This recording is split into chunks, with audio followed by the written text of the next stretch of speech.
Students, आज मैं doctor Rekha Gupta आपके साथ डिस्कस करूंगी valuation of goodwill. Valuation of goodwill, आप सभी को पता है कि गुडविल किसे कहते हैं और दूसरा कंसेप्ट क्या है, वैल्यूएशन ऑफ गुडविल। गुडविल किसे कहते हैं? जब एक शॉपकीपर दूसरे शॉपकीपर के कंपेयर में ज़्यादा प्रॉफिट कमाता है तो वो किसके कारण ज़्यादा कमाता है? क्योंकि उसकी रेपुटेशन के कारण, उसने ज़्यादा अच्छा सामान रखा है, मार्केट में उसकी अच्छी जगह शॉप है, या बहुत सारे रीजन है जिसके कारण उसकी गुडविल ज़्यादा है एज कम्पेयर टू दूसरे शॉपकीपर के कंपेयर में। ठीक है, तो उसको हम क्या कहते हैं, गुडविल। और वैल्यूएशन ऑफ गुडविल क्या होती है? जब हम उसको वैल्यू देते हैं कि हमने, जैसे भाई चांस सोच लो, मार्केट में दो ही शॉप है, दोनों एक जैसी है, स्ट्रक्चर भी एक जैसा ही है, लेकिन एक शॉप की वैल्यू ज़्यादा है जब वो बिक रही है। क्यों ज़्यादा है? क्योंकि उसकी गुडविल ज़्यादा है, क्योंकि वहाँ पर जो भी दुकानदार पहले बैठता था वो वहाँ पर ज़्यादा पैसे कमाता था। वो काफ़ी सारे रीज़न हो सकते हैं कि वो मार्केट के बीच में है, ठीक है, काफ़ी सारे रीज़न के कारण एक रेपुटेशन ज़्यादा है। तो उस रेपुटेशन को जब हम वैल्यू दे देते हैं, फाइनेंशियल वैल्यू दे देते हैं, तो उसको हम क्या कहते हैं, वैल्यूएशन ऑफ गुडविल कहते हैं। ठीक है, इसी टॉपिक को हम आज कंटिन्यू करेंगे। सबसे पहले हम डिस्कस करेंगे गुडविल किसे कहते हैं। ठीक है, goodwill is that element arising from the reputation.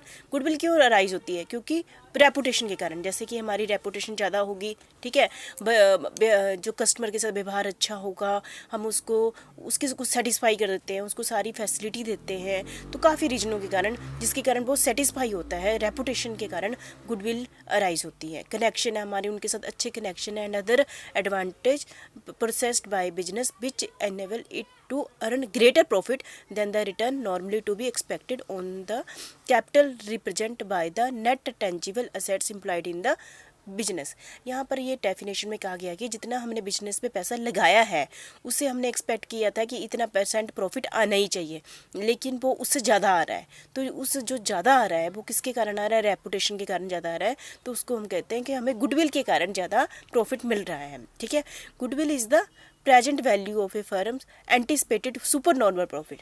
Goodwill के कारण हम नॉर्मल प्रॉफिट के कंपेयर में ज़्यादा प्रॉफिट कमा रहे हैं क्योंकि हमारी रेपुटेशन ज़्यादा है। It is earned over a period of time by adhering to certain sound business principle. क्योंकि हमारे बिजनेस के प्रिंसिपल बहुत साउंड है, हम अच्छा प्रोडक्ट देते हैं, ठीक है, अच्छी क्वालिटी का देते हैं, काफ़ी सारे रीजन के कारण, जिसके कारण क्या है, हमारी रेपुटेशन क्या है, ज़्यादा है। इट अट्रैक्ट कस्टमर, जिसके कारण कस्टमर हमारे क्या होते हैं, अट्रैक्ट होते हैं। Thereby increase sale and profit, जिसके कारण कस्टमर ज़्यादा अट्रैक्ट होंगे तो हमारी सेल भी ज़्यादा होगी और प्रॉफिट भी ज़्यादा होगा। गुडविल क्या होती है? जब हम नॉर्मली जितना भी प्रॉफिट हम कमाते हैं उससे ज़्यादा कमाते हैं, हमारी कस्टमर के साथ डीलिंग अच्छी है, कस्टमर को हम ज़्यादा सेटिस्फाई कर पाते हैं, और कस्टमर के अप्रोच में है वो सब कुछ चीज़ें, तो उसके कारण हम ज़्यादा प्रॉफिट कमाते हैं। तो हमारी रेपुटेशन को जब हम वैल्यू दे देते हैं तो उसको हम क्या कहते हैं, गुडविल कहते हैं। ठीक है, ये गुडविल क्या है? इंटेंजिबल है। ऐसा नहीं है कि जैसे ना दो दुकानें साथ में एक ही बहुत ज़्यादा चल रही हैं, ठीक है, तो ऐसा थोड़ी वो दिखाई दे रही है उसकी गुडविल, वो क्या है, इंटेंजिबल एसेट्स है। ठीक है, इनविजिबल दिखाई नहीं देती, तभी तो हम इसको बैलेंस शीट में गुडविल को दिखाते हैं, पर ये एसेट्स है क्योंकि इसी के कारण हम फ्यूचर में एक्स्ट्रा प्रॉफिट कमाते हैं। लेकिन ये वाली एसेट्स, इसको हम छू नहीं सकते, ठीक है, ये दिखाई नहीं देती है। ठीक है, it's value keep on increasing और डिक्रीजिंग, क्योंकि जो गुडविल की वैल्यू है वो इंक्रीज भी होती रहती है, डिक्रीज भी हो जाती है। यदि कस्टमर सेटिस्फाई हो गया तो उसने काफ़ी जगह बताना है तो हमारी गुडविल इंक्रीज हो जाती है। कस्टमर सेटिस्फाई नहीं है फ्यूचर में, वो डिक्रीज भी हो जाती है। डिपेंडिंग अपॉन वेरियस फैक्टर, बहुत सारे फैक्टरों के कारण हमारी गुडविल ऊपर नीचे चली जाती है, such as sale, profitability, business connection. ठीक है, इन सभी बहुत सारी रीजन के कारण हमारी गुडविल क्या होती है, चेंज हो जाती है। जैसा कि आप सभी को पता है कि अकाउंटिंग स्टैंडर्ड है ना, तो उसी के अकॉर्डिंग में आगे डेफिनेशन उसमें दी गई है गुडविल की, जो आप स्क्रीन में देख रहे हैं। Statement of standard accounting practice, statement of standard accounting practice कौन सा है? 22। ठीक है, ये आपने याद रखना है। उसमें डेफिनेशन दी है गुडविल किसे कहते हैं। Goodwill is the difference between the value of a business as a whole, पूरे बिजनेस की वैल्यू है ना, and the aggregate of the fair value of it separate net assets. जैसे पूरे बिजनेस को एक बारी कर लोगी है और उसके जो सारी एसेट्स है उसको अलग अलग सेपरेटली कैलकुलेट करो, ठीक है, और माइनस करो, जो डिफरेंस आता है उसको क्या कहते हैं, गुडविल कहते हैं। Separate net assets are those assets which can be identified and sold separately without necessary disposition of the business as a whole. They include identifiable, intangible. Fair value is the amount for which the assets would be exchange in A arms length transaction. यहाँ पर क्या किया गया है कि यदि हम पूरे बिजनेस की वैल्यू को कैलकुलेट करते हैं, ठीक है, और साथ में हम हर अलग अलग असेट्स को कैलकुलेट करते हैं, उसका जो डिफरेंस आ जाता है उसको हम क्या कहते हैं, गुडविल कहते हैं, according to statement of standard accounting practice 22 के अकॉर्डिंग, ठीक है। नेक्स्ट है फीचर्स ऑफ गुडविल। जैसे कि आपको पता ही है कि जो फीचर्स है, आपने ये ध्यान रखना, जो फीचर्स होते हैं गुडविल के वो उसकी डेफिनेशन में ही आ जाते हैं। It is a intangible assets, मतलब कि आपको पता ही है जो गुडविल है उसको हम देख नहीं सकते हैं। ये कौन सी एसेट्स है, इंटेंजिबल, इसको हम छू नहीं सकते हैं। नॉन फिजिकल वैल्यू, इसकी कोई भी फिजिकल वैल्यू नहीं होती है। Can not have existence separately from the business. देखो गुडविल को यदि हम अलग कर सकते हैं, नहीं, जैसे फर्नीचर को अलग कर सकते हैं, मशीनरी को अलग कर सकते हैं, सभी को हम अलग अलग कर सकते हैं ना, लेकिन हम गुडविल को अलग नहीं कर सकते हैं। Can not have existence separate from the business, ठीक है। कंस्टेंट फ्लक्चुएशन, जैसे कि मैंने आपको ये पहले बता दिया, जो गुडविल होती है वो क्या होती रहती है, फ्लक्चुएट होती रहती है। जैसे कि हमारी रेपुटेशन अच्छी चली हुई है तो गुडविल हमारी ज़्यादा होगी, यदि हमारी रेपुटेशन कम हो रही है तो हमारी गुडविल क्या होती है, डाउन चली जाती है। तो हमारी जो क्या है इसमें गुडविल में क्या होती रहती है, फ्लक्चुएशन होती रहती है।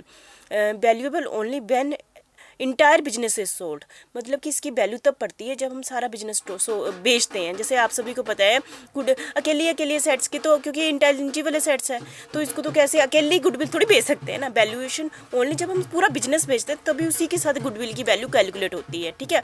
Difficult to ascertain the exact value, जो गुडविल है उसकी एग्जैक्ट वैल्यू नहीं हम कर सकते। जैसे फर्नीचर मशीन की तो मिल जाती है ना, क्यों, हम किसी की जैसे हमने एक शॉप बेचने का इरादा किया, बहुत सारे लोग आते हैं, उसकी अलग अलग कीमत आंकते हैं, कोई कहता है 10 लाख, कोई 15 लाख, 30 लाख, तो सभी के माइंड में जो गुडविल की जो रेपुटेशन है उसकी वैल्यू अलग अलग होती है, ठीक है। तो इसलिए हम इसके एग्जैक्ट वैल्यू को डिफ़िकल्ट है कि इसके एग्जैक्ट वैल्यू को कंसिडर नहीं कर सकते, ठीक है। No subjective valuation of goodwill, मतलब कि आप जब पेपर में भी देख रहे हो, अपना भी बुक में देख रहे हो, हम गुडविल कैलकुलेट करने के लिए बहुत सारे मेथड यूज़ करते हैं। कौन सा मेथड यूज़ करना है डिपेंड करता है कि जैसे जो गुडविल आंक रहा है, जो कैलकुलेट कर रहा है, उसको कौन सा सूट कर रहा है मेथड, ठीक है। इसलिए गुडविल का और अमाउंट भी सभी की जगह अलग अलग आएगा, तो इसलिए कोई भी एक सब्जेक्टिव वैल्यूएशन ऑफ गुडविल है, ठीक है। और परचेज्ड और नॉन परचेज्ड गुडविल क्या होती है, जो गुडविल हमने बाहर से जब हमने बिजनेस खरीदा पूरा का पूरा, साथ गुडविल के पैसे भी दिए, ठीक है, ताकि एक नई शॉप खरीदने की बजाय हमने किया पुरानी चली चलाई शॉप ले ली, तो मतलब कि जब हमने उसके साथ गुडविल भी खरीद ली, तो उसको हम क्या कहते हैं, purchased goodwill. Non purchased goodwill को हम वैसे तो बुक्स में नहीं दिखाते हैं, नॉन परचेज्ड गुडविल को नहीं दिखाते हैं। जैसे कि हम लगातार 5-10 सालों से लगातार हमारा बिजनेस चला हुआ है, मार्केट में हमारी रेपुटेशन बन गई हुई है ना, पर हमने परचेज थोड़ी की है, तो ऐसी गुडविल को हम नहीं दिखाते हैं। गुडविल इज अमोर्टाइज्ड, जैसे कि डेप्रिसिएशन जो होती है, आपने देखा है डेप्रिशिएशन कंसेप्ट आपने सुना हुआ है। जैसे हमारी एसेट्स की वैल्यू क्या होती रहती है, डेप्रिशिएशन होती रहती है ना, पर गुडविल को डेप्रिशिएशन नहीं किया जाता है। गुडविल की वैल्यू जो ऊपर नीचे चली जाती है, इसको क्या किया जाता है, एमोटाइज किया जाता है। देखो आपका फ्यूचर में कभी ऑब्जेक्टिव टाइप क्वेश्चन आता है तो आपको ये क्वेश्चन आता है, गुडविल इज एमोटाइज्ड, ये शब्द आपने अच्छे से ध्यान में रखना आपने, ठीक है। 4 प्रिंसिपल क्लासेस ऑफ गुडविल, यहाँ पर रोल मतलब कि ये है एक पर्सन है, उन्होंने ये 4 प्रिंसिपल दिए हैं। किसके प्रिंसिपल दिए हैं, गुडविल के दिए हैं। जैसे लोकल कि गुडविल पर किसका इफेक्ट पड़ता है, यदि किसी कस्टमर के लोकल कोई दुकान है वो उससे हमारी गुडविल बढ़ जाती है, ठीक है। गुडविल रिटेल शॉपकीपर है ना, तो उन्होंने कहा है कि गुडविल के 4 क्लासेस हैं। पहले है लोकल, दूसरा है पर्सनल रेपुटेशन, को जैसे ना कि जैसे कोई अच्छे ढंग से बात करता है, पर्सनल रेपुटेशन बात नहीं है, यहाँ तो मैंने डॉक्टर की ली है, डॉक्टर कहीं भी बैठा हो, ठीक है, चाहे हमारे लोकल भी नहीं हो, हम स्पेशल जाएंगे क्योंकि उसकी रेपुटेशन अच्छी है कि वो अच्छी सी ट्रीटमेंट देता है, तो पर्सनल रेपुटेशन के कारण भी उसकी गुडविल है, ठीक है। The reputation of the goods sold, मतलब कि जो हमारी गुड्स, हम उससे ब्रांड है ना, जैसे हम ब्रांड की चीज़ लेनी है, जैसे आप बोलते हैं ब्रांड, मैं ब्रांडेड सामान लेना है, तो आप कहीं भी चले जाओगे, तो अब गुडविल किसके कारण है, ब्रांड के कारण है, ना कि लोकल के कारण है, ठीक है। The absence of competition, monopoly, पता है कि आपको मार्केट में एक ही दुकान से एक ही चीज़ मिलनी है, अब तो कंपटीशन है ही नहीं है, इस कारण आपकी गुडविल बनी है, इसके कारण आप ज़्यादा सामान बेच पा रहे हो, शॉपकीपर ज़्यादा सामान बेच रहा है क्योंकि उसकी मार्केट में कोई और दूसरा पर्सन बैठा ही नहीं हुआ है, ठीक है। तो इसके कारण हम ज़्यादा प्रॉफिट कमा रहे हैं।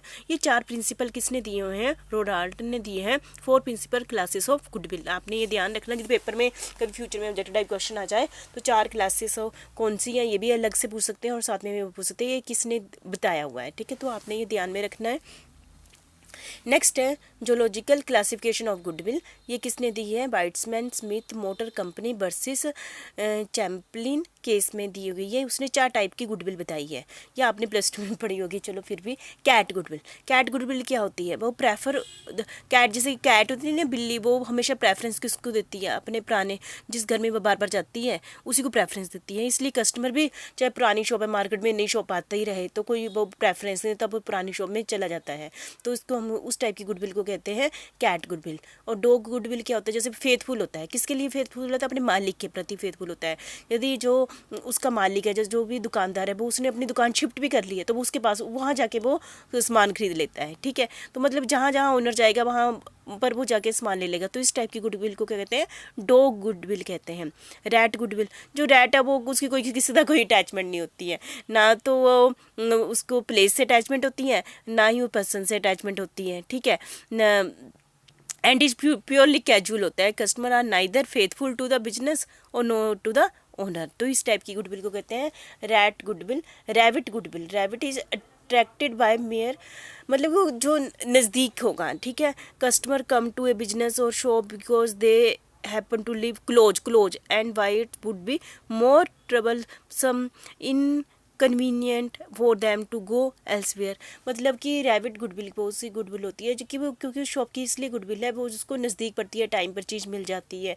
तो आपने देख लिया जोलॉजिकल क्लासिफिकेशन ऑफ गुडविल, इसके अंदर 4 टाइप की गुडविल आती है, कैट, डॉग, रैट, रैबिट। और ये किसने दी गई है? बाइट्समैन स्मिथ मोटर कंपनी, ये केस था उसके बीच में ये आई थी, ये 4 टाइप की गुडविल। ये आपने अच्छे से नाम याद कर लेना और इनका भी मीनिंग समझ लेना। ये सारी डेफिनेशन ही है, इस वीडियो में मैं सिर्फ आपको गुडविल की ही डेफिनेशन करा रही हूँ, ठीक है। Thank you very much. आपने गुडविल को अच्छे कर लेना। गुडविल क्या होती है कि जो हमारी रेपुटेशन होती है उसको जब हम वैल्यू, जब हम रेपुटेशन क्यों है, जब हम दूसरों के कंपेयर में ज़्यादा प्रॉफिट कमाते हैं, जितना हमने पैसा इन्वेस्टमेंट की हुई है और जितना प्रॉफिट हमें मिलना चाहिए था, हम उसके कंपेयर में ज़्यादा प्रॉफिट कमाते हैं, एक्स्ट्रा प्रॉफिट कमाते हैं। वो किसके लिए कमाते हैं? गुडविल के कारण कमाते हैं। इसलिए हम गुडविल को वैल्यू देते हैं। हम कहते हैं पुराना बिजनेस खरीद लो, नया बिजनेस खरीद लो, है ना। तो आप प्रेफरेंस दोगे ना कि पुराने वाला बिजनेस ही मिल जाए, क्यों? क्योंकि हमें पता है कि हम इस पर ज़्यादा प्रॉफिट कमाएंगे और ज़्यादा सालों तक कमाते रहेंगे। इसलिए गुडविल की क्या मानी जाती है? वैल्यूएशन ऑफ गुडविल कंसेप्ट आता है, ठीक है। Thank you very much.